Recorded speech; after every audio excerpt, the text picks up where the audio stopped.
Yo, what's happening, people? Welcome back to Sliced. Today is the day that marks the day that I've officially become bait.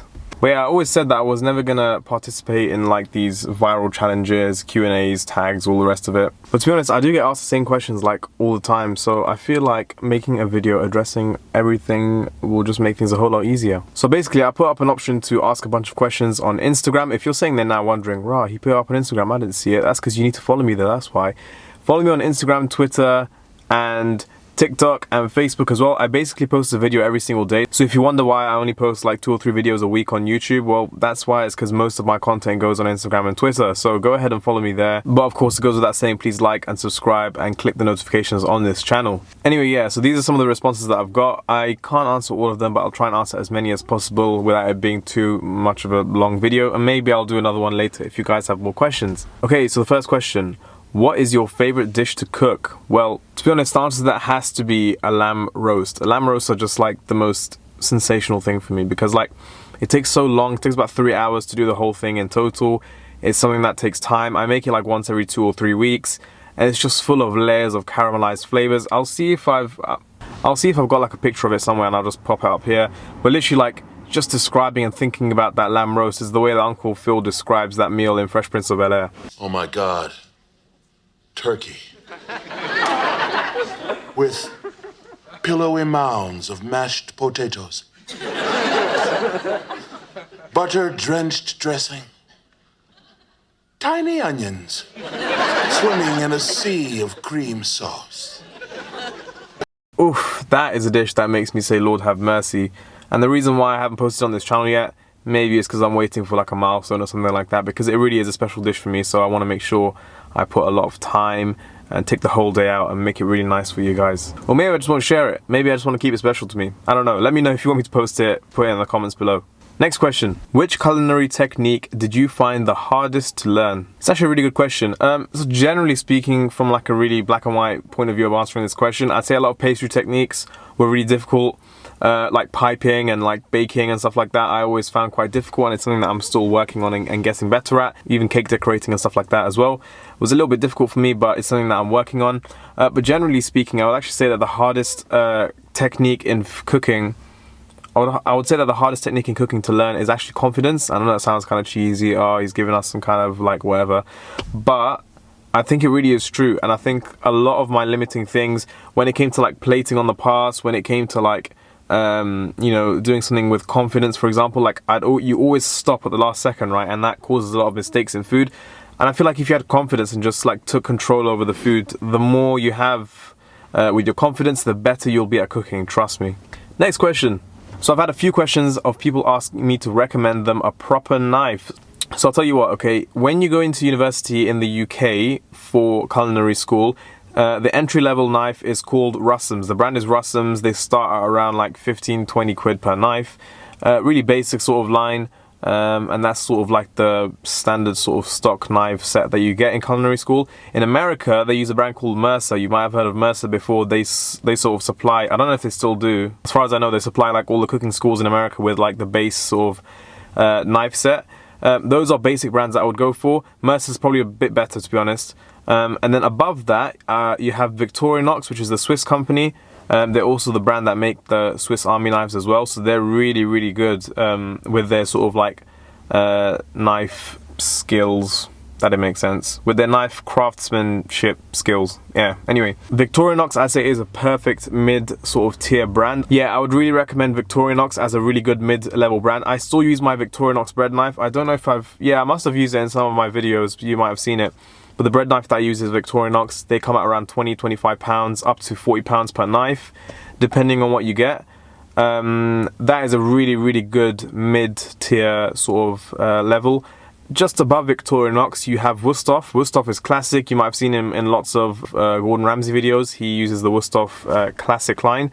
I would really recommend that. I did have one for a while in my really early slice videos. I used that in a really funny story. Well, it's not funny, it's tragic actually. It actually snapped. It was an accident, no one's fault. But yeah, that knife actually snapped, but it was a really good knife, and it cost about £50–60 for the chef's knife.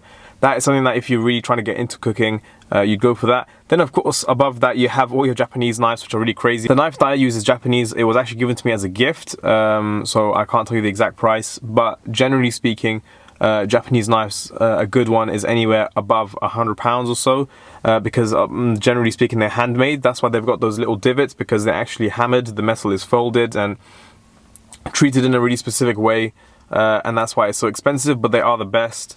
So it's totally up to you. Personally, I think if you're like a established home cook and you want to sort of up your knife skills, go for the Victorinox Wusthof kind of line. That's perfect for you. And if you're just starting off, then I'd go for like the Russoms or the Mercer type of stuff. That's good as well. To be honest, you only need a chef's knife and a bread knife in my opinion. The bread knife is rated for like carving sort of like meat, bread, cutting through tomatoes and stuff like that, and the chef's knife is all purpose. You don't really need anything more than that. You can get a paring knife if you want, but I literally survive off 2 knives. I think you can as well. The main thing though is sharpening your knives. You can get the best knife in the world. If you don't sharpen it, it will literally be the same as having a butter knife or a palette knife. There's no point. I might do a video on that soon on how to sharpen your knife, but make sure you look after your knife well. I'll post a video on that soon on how to look after it. Gosh, that was a long answer. Next question, ethnicity. Oh gosh, I get a lot of questions about my ethnicity, which is really interesting because like growing up in South London, we had lots of Pakistanis around us and South Asians generally, so I feel like I never had to answer that question before. And then when I moved to Birmingham and I made lots of more sort of diverse friends and I started making videos and stuff like that as well, people were asking like lots of questions. I don't know, I always felt like I just looked Pakistani, but now a lot of people, like I get loads of different things like Yemeni, Egyptian, different types of like Arab, Bengali as well, Indian once or twice I think, which I guess is not like too far off a guess. One time I was in an Uber and the cab driver thought I was mixed race, and I was like, oh cool, like mixed race how? And he goes, mixed race black and white, and I was like, what? This guy black and white. It's just really funny some of the things that I've got. But yeah, I mean, I do like it when people like guess like these kind of things, because as you can see from my original food series, I love exploring different cultures, and you name me any culture, like I'll just have like a really good opinion of it. There's not really a culture I'd ever be ashamed to be confused with, because like, you know, every culture has something so beautiful about it. I know some people get really weird about cultures. They're like, oh my god, how could you think I'm from here, blah blah blah, which is just ridiculous to be honest, because every culture is just really, really beautiful. But yeah, so I'm 3/4 Pakistani and 1/4 Afghani. As much as I appreciate whenever someone like guesses where I'm from and stuff like that, there is only one thing that can be said. I love Pakistan. I will sacrifice my life for Pakistan. I love Pakistan. Next question. Favorite cuisine. I feel like that links nicely onto the other one. And again, like I said, like I literally love every culture. I know that sounds like a cheesy kind of thing to say, but like I genuinely love every type of food. Like there's just so many ways that I can like go about it. Like when I tried Somali food for the first time in my last video, like I literally just loved it so much. And there's so many similarities to like Afghani food as well. Even my mum was saying like it's very similar to Afghan food as well, which is really, really interesting. And then like, you know, you have lots of different Arab cuisines, which I love. And then going over to like South America even, I love Peruvian food. I think Peruvian food is some of the best food ever. And then like, of course, it goes without saying that I think South Asian food is amazing. Like I love Pakistani food. It's just so delicious. So yeah, I don't really have a favorite cuisine. And of course you have Turkish food and gosh, Chinese as well. Like I can literally name every single country and pick out food. Even look, Britain, for all its boringness with culinary sort of inventions, some British foods within the culture are really, really nice. So yeah, like my favorite dessert, one of my favorite desserts is sticky toffee pudding, and that's British. So literally, you pick any culture, I'm sure I'll find something. I know I've missed out like so many things, but literally like there's probably something from every culture that I've tried and really, really enjoyed. So yeah. Next question. Okay, so the next question is about my career. A lot of people have asked questions about like culinary school and the restaurant and like the whole pork and alcohol situation as I'm Muslim and that kind of stuff. To be honest, I feel like that needs a whole video in itself. So if you want to see that made into a video, let me know and I'll try and do that. But yeah, generally speaking, from like a general point of view, I guess like when I was in sixth form, I basically I was on track to doing like, I think I was gonna go into like English literature or psychology or business, one of those kind of things. That was kind of the field I would have probably gone for. I still really do love English lit because, like, as you can tell, because I do a lot of reading around my original food series. So I still love reading and keeping up with that kind of thing and like studying and stuff like that as well. but I just felt like, you know, my passion was really in cooking, and I feel like I wanted to do it properly. I wanted to sort of, you know, change the way halal food is seen. I want to like really add that professionalism to it, and you know, change things a lot. So yeah, I literally just typed in on Google chef degrees, and it came up. There was a few universities that did it. Now there's culinary arts degrees and there's culinary arts management, and I was like, you know what, I don't want to just train how to be a chef, I want to train how to be a leader. So I looked into culinary arts management, and I found this, one of the highest rated courses was at UCB, so the University College of Birmingham. No, not of. University College Birmingham, it's just, I always slip.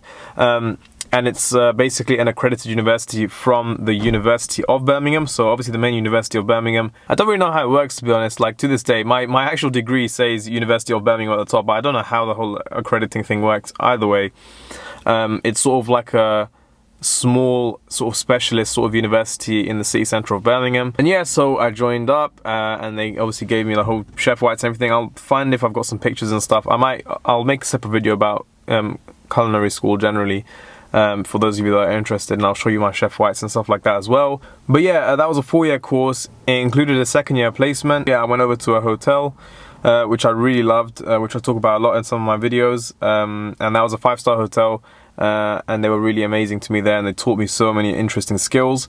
And then I came back to university for 2 more years, so it was a bachelor's degree. Even though I refer to it as culinary school, it was an actual bachelor's degree.